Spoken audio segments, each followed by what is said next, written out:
Hi, Paul. Hello there. Hi. We're just streaming in from the previous session, so we'll give it a few more seconds as people, there we go, start to stream in. So, hi, everyone.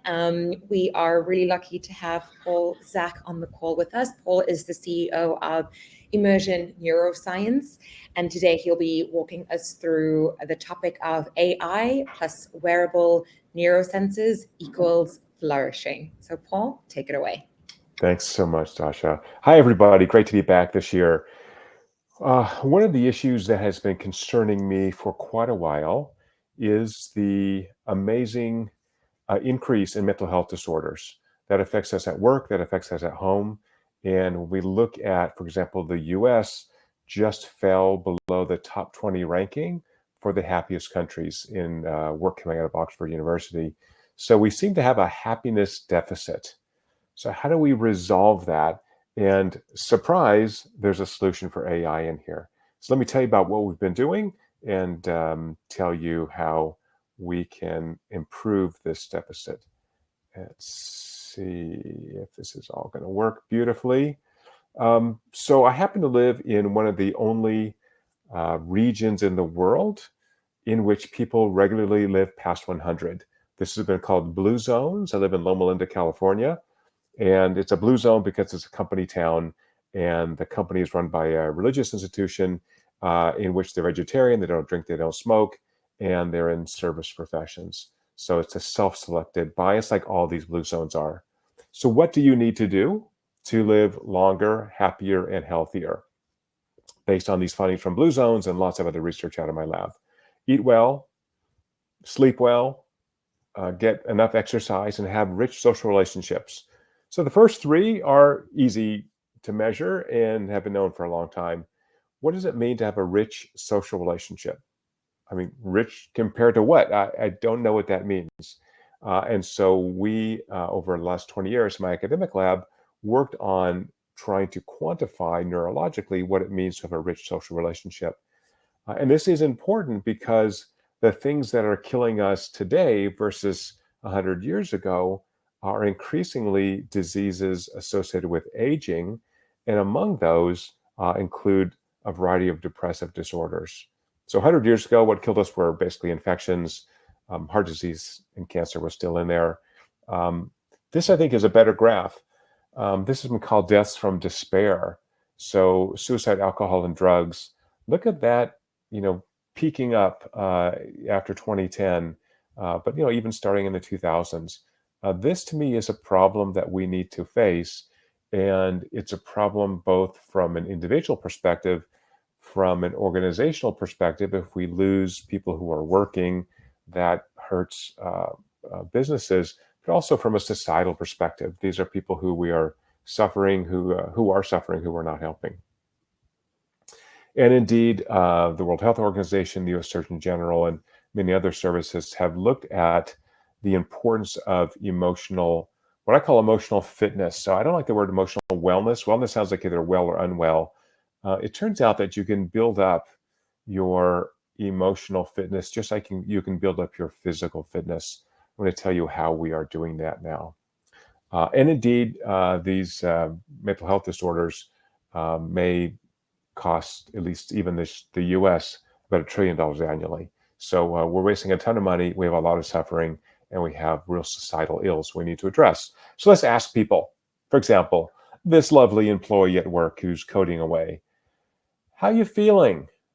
It's just like asking how rich your social network is. Well, compared to what? I'm fine, whatever, it's good, right? So if we're looking to really quantify emotional health, there are a variety of ways that people have used AI to do this.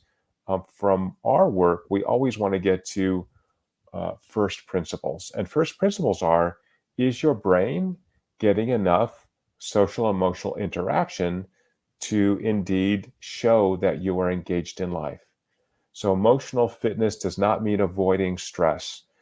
Short-term stress is great for you. Short-term stress says, hey, this is important. I'm putting energy into this thing. Now, chronic stress is bad for you, but for most of us, chronic stress resolves after a week or two. If it lasts a month or more, okay, you need to address that.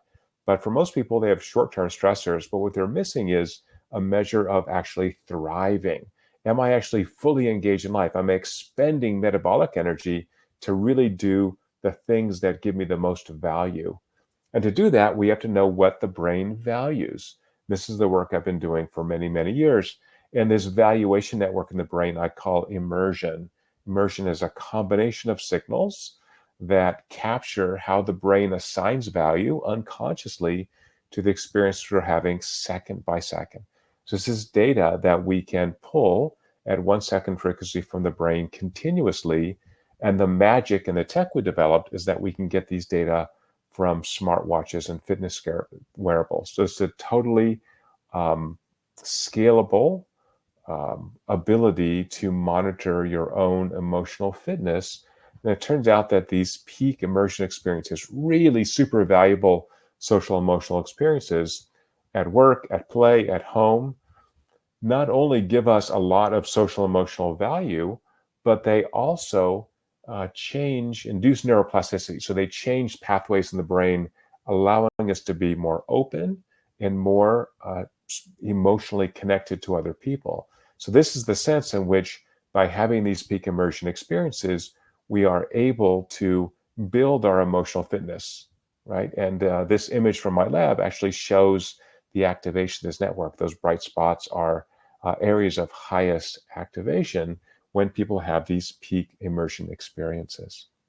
So if we want to have greater life satisfaction, greater happiness, and be healthier, we've got to actually measure those experiences.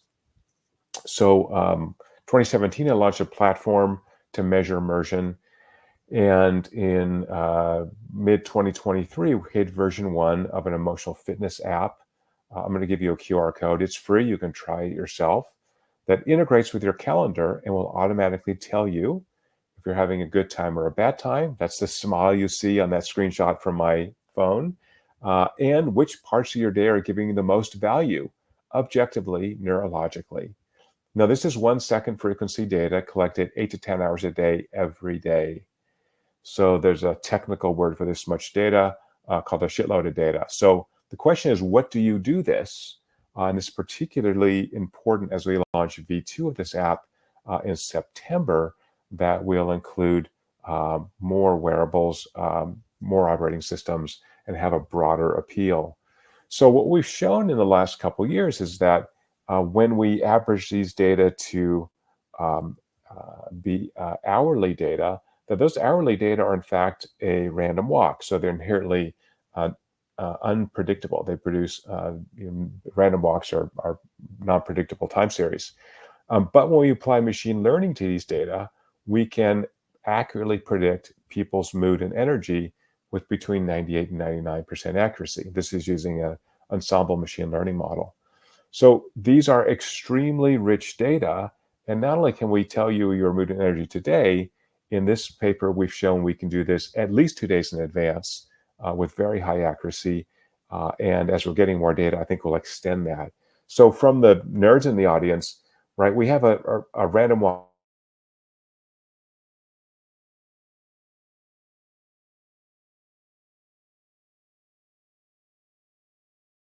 time. So much value from these data.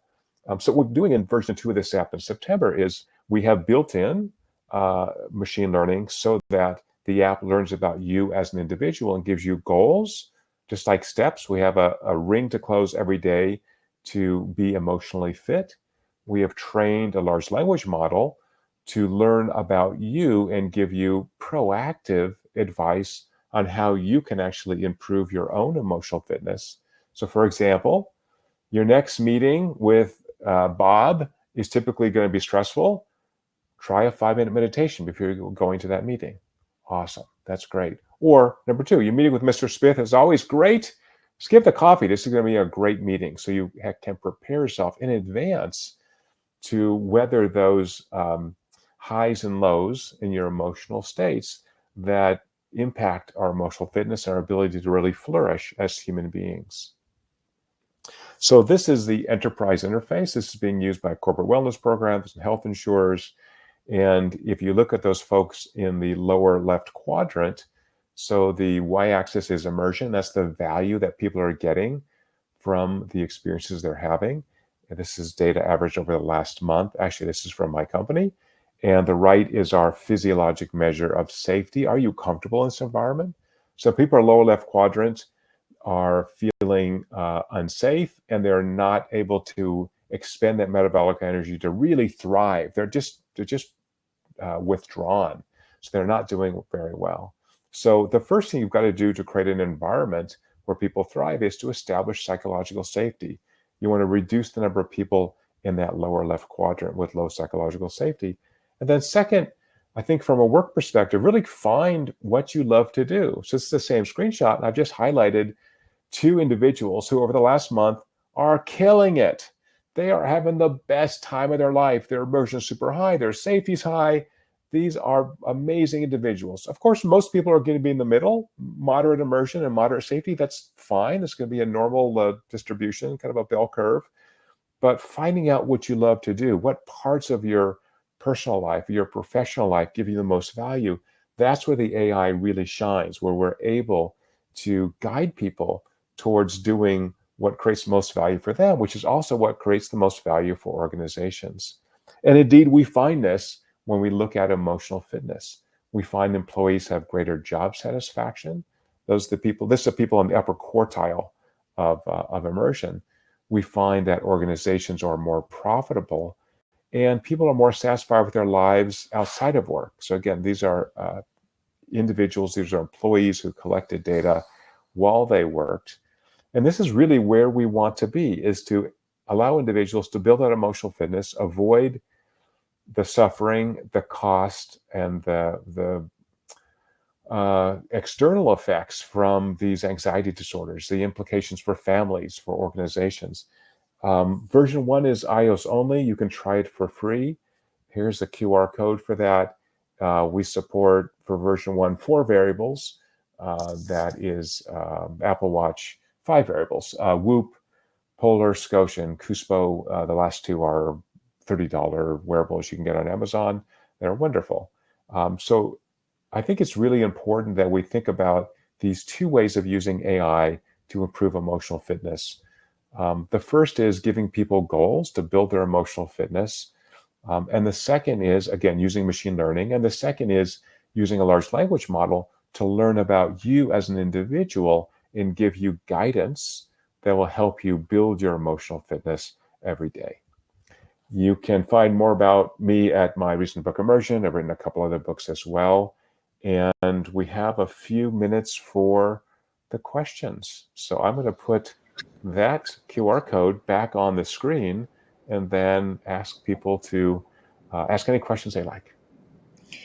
Great. I know you kind of touched upon this question in just now, Paul, but what is your best advice in this age of AI to maximize our emotional fitness and resilience?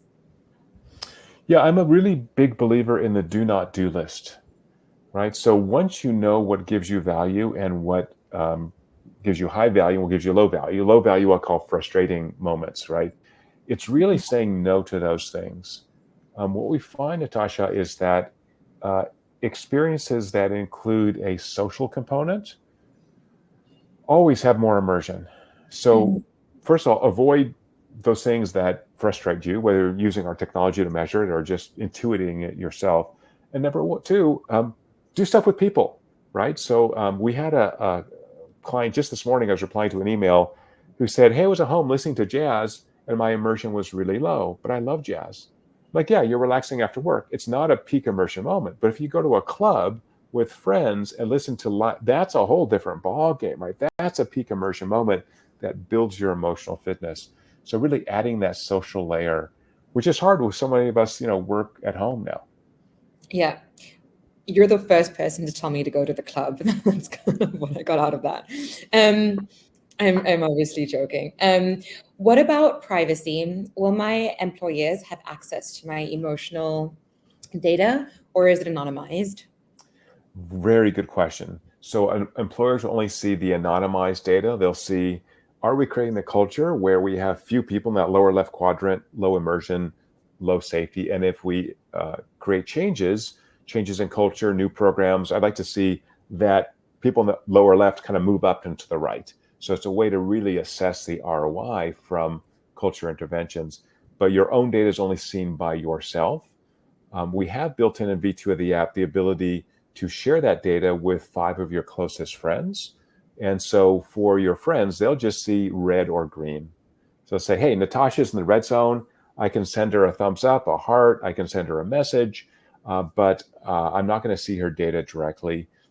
And so that way we have the ability to socially, emotionally regulate. And we kind of know that, right? Sometimes when you're down, just having someone call you up or tell you they love you or whatever that is enough to kind of bounce you back up.